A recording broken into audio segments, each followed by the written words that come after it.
नमस्कार मित्रों, अपने बीच भारतीय जनता पार्टी के वरिष्ठ नेता,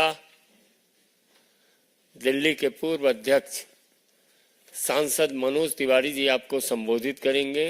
बगल में दिल्ली प्रदेश के प्रवक्ता हरीश खुराना जी हैं।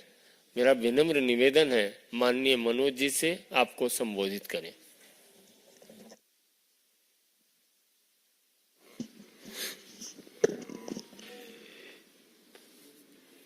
दोस्तों, जब हमें दिल्ली के सांसद के रूप में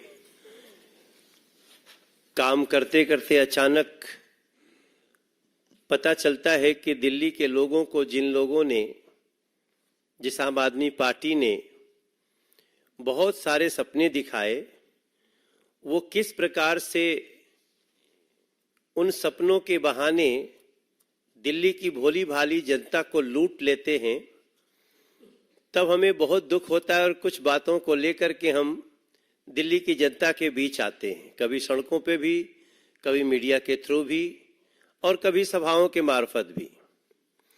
आज जब हम आपके सामने बैठे हैं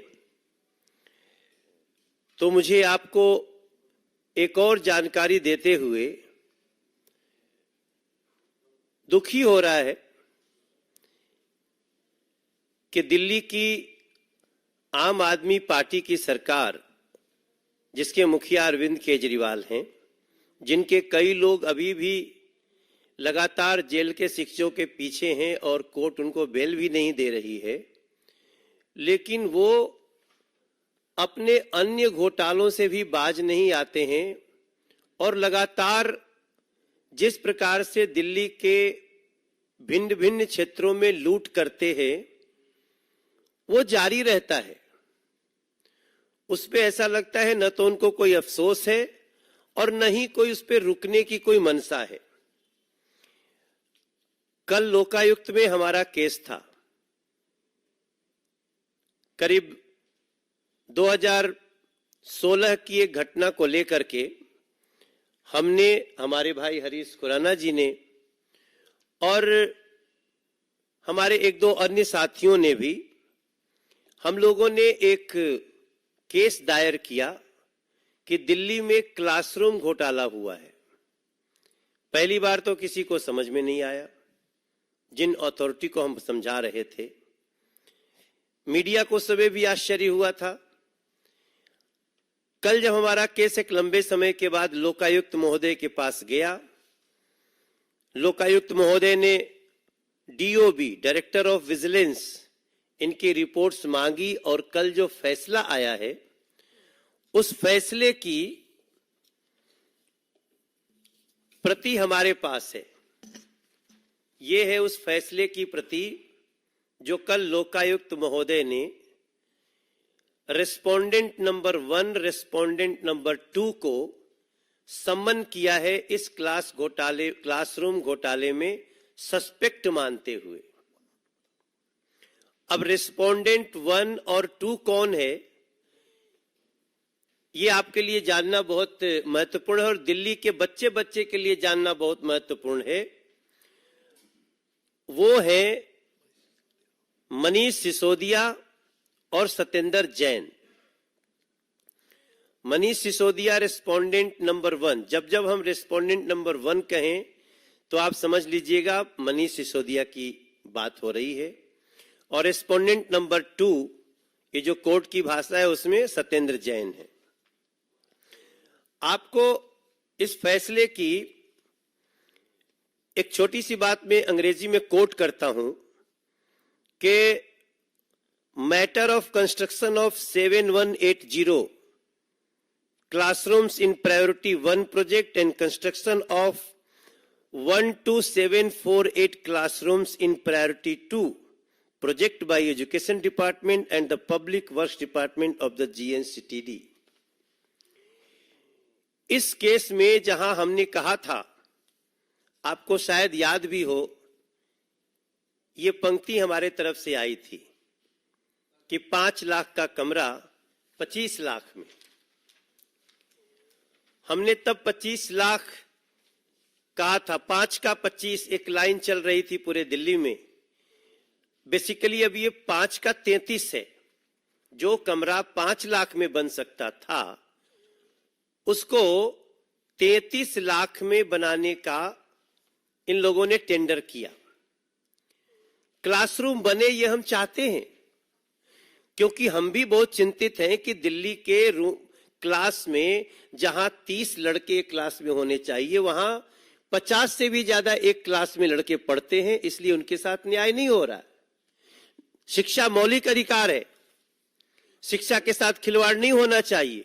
केवल चिकनी चुपड़ी बातें करने से शिक्षा नहीं मिल सकती है लोगों को, लेकिन क्लासरूम बनाना उद्देश्य नहीं है। मनीष सिसोदिया और सत्येंद्र जैन की मीटिंग में जो कुछ भी हुआ और आगे जो केस यहां तक पहुंचा है, जो मैं आपको इसके कुछ लोकायुक्त महोदय के इस फैसले की कुछ बातें मैं आपको बताऊंगा, वो इस दिल्ली के लोगों को हैरान कर देगा। जिस लोकायुक्त और लोकपाल इसके लिए आम आदमी पार्टी सबसे ज्यादा हल्ला करती थी, उसी पद ने, उसी कुर्सी ने कहा कि अगर ये जेल में भी है तो इनको जाकर के बताइए कि ये अपना पक्ष प्रस्तुत करें, इसमें सस्पेक्ट दिख रहे हैं। क्या लिखते हैं वो कोट करना चाहता हूं मैं फैसले को, कि let notice be served through the superintendent of the concern jail if the respondent number 1 continues to be in the judicial custody till then.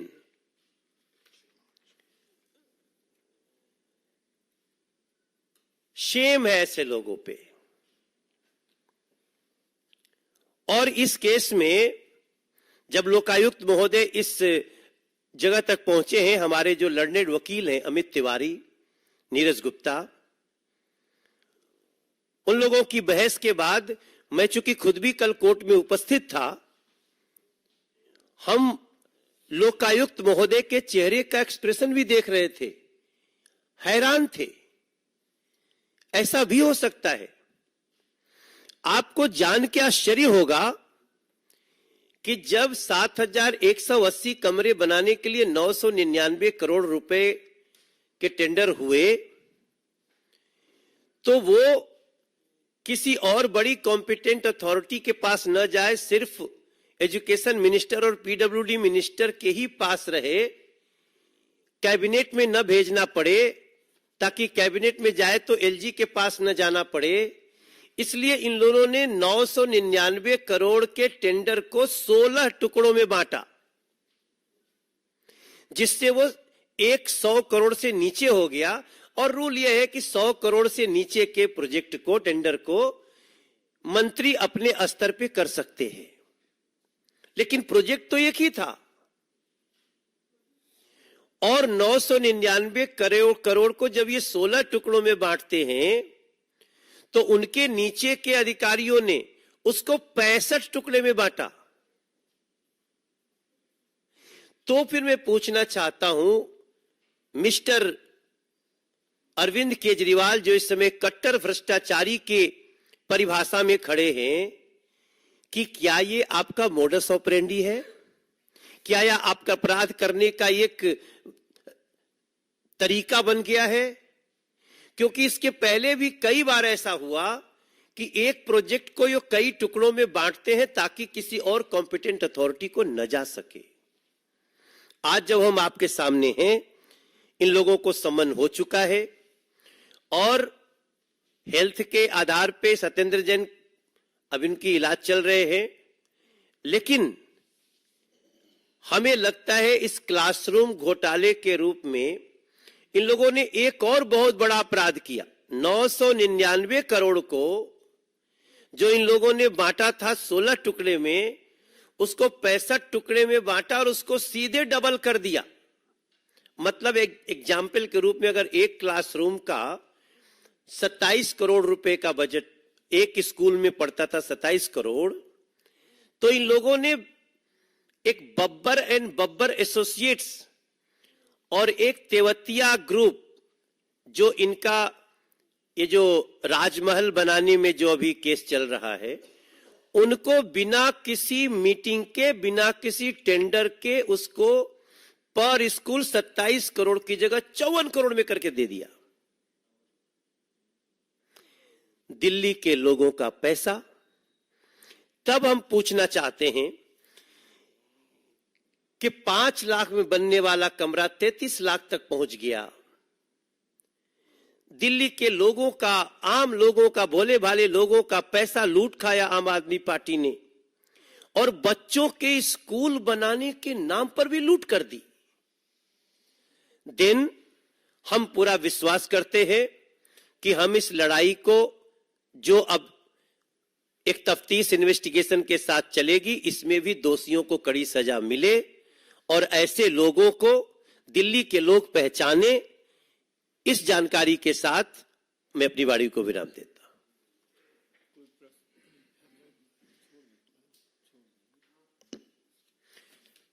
इसमें अगर कोई बात आप सबकी हो तो।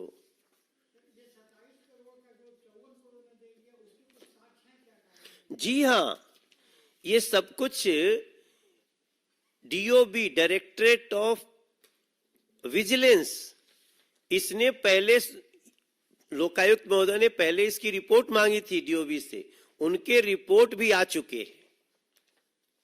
कुछ इस विषय में जोड़ना चाहते हैं हरीश खुराना जी साहब। धन्यवाद संजय जी। आदरणीय मनोज तिवारी जी और मेरे मीडिया के बंधुओं, 2-3 बातें बड़ी इंपॉर्टेंट हैं। अभी जिक्र आया कि भ्रष्टाचार की बात हो रही है। जिस डिपार्टमेंट में हाथ लगाइए, अरविंद केजरीवाल की सरकार सिर्फ भ्रष्टाचार और भ्रष्टाचार ही करती है। ये हमने बहुत सारे डिपार्टमेंट में देखा। लेकिन जो शिक्षा क्रांति की बात करते थे, स्कूल क्लासरूम के घोटाले में भी इन्होंने नहीं छोड़ा। 2016 के अंदर जब मनोज तिवारी जी अध्यक्ष थे, 2017 के अंदर, तो इनके आज्ञा अनुसार हम लोगों ने आरटीआई डाली। नीलकंठ बख्शी जी भी यहाँ हैं, कपिल मिश्रा जी थे, हम लोगों ने मिलकर यहाँ पे जो किया, उसको अब जो चीजें सामने आई हैं, ये डिटेल ऑर्डर की कॉपी है। इसमें इंटरेस्टिंगली 2-3 चीजें बहुत इंपॉर्टेंट है। मैं 2 लाइनें पढ़ के सुना रहा हूं आप लोगों को। It has to be ascertained whether the contract was awarded of the classroom by the education department in priority 1, that is Tewatia Construction Private Limited, has any connection with Tewatia Chauhan and Sharma Architect that was awarded the contract of 6 Flagstaff Road। जैसा भी मनोज तिवारी जी ने जिक्र किया कि इनका connection, ये एक ही contractors को, चाहे वो 6 फ्लैगस्टाफ रोड हो, चाहे वो स्कूल के कमरे हो, चाहे सड़कों की बातें हो, ये एक ही कॉन्ट्रैक्टर को क्यों दिया जाता है, ये बहुत बड़ा प्रश्न उठता है। ये रिश्ता क्या कहलाता है उस कॉन्ट्रैक्टर का और अरविंद केजरीवाल के बीच में, ये अरविंद केजरीवाल को बताना होगा। और जिस प्रकार से अपने डिटेल ऑर्डर की लास्ट लाइन में एक और पढ़ूंगा आपको, फ्रॉम द अबव, ये पॉइंट टू बी नोटेड है, from the above irregularities and issues are prima facie observed, point to be noted, irregularities and lapses are prima facie observed on the part of various government officials of PWD, education and public functionaries who failed to discharge their duties effectively and in accordance to law and regulations. Therefore, the matter to be placed before the relevant competent authorities for appropriate disciplinary action, it deemed fit for the concerned disciplinary action. ये already Lokayukta ने order दे दिए हैं कि respondent को तो होना ही होना है, हाजिर होना है 6 मार्च को, लेकिन जो कंसर्न अथॉरिटीज हैं, जो ये साइनिंग अथॉरिटीज हैं, ऑफिशियल्स, उनके खिलाफ डिसिप्लिनरी एक्शन हो, ये लोकायुक्त ने अपने डिटेल ऑर्डर में भी लिख के दिया है। इसलिए हमारा मानना यह है कि वो दिन दूर नहीं है कि जो इस सबके मास्टरमाइंड हैं अरविंद केजरीवाल जी, वो भी इन चीजों के, इन सलाखों के पीछे होंगे। हमारा ये मानना है। बहुत बहुत धन्यवाद। और कोई प्रश्न? बहुत बहुत थैंक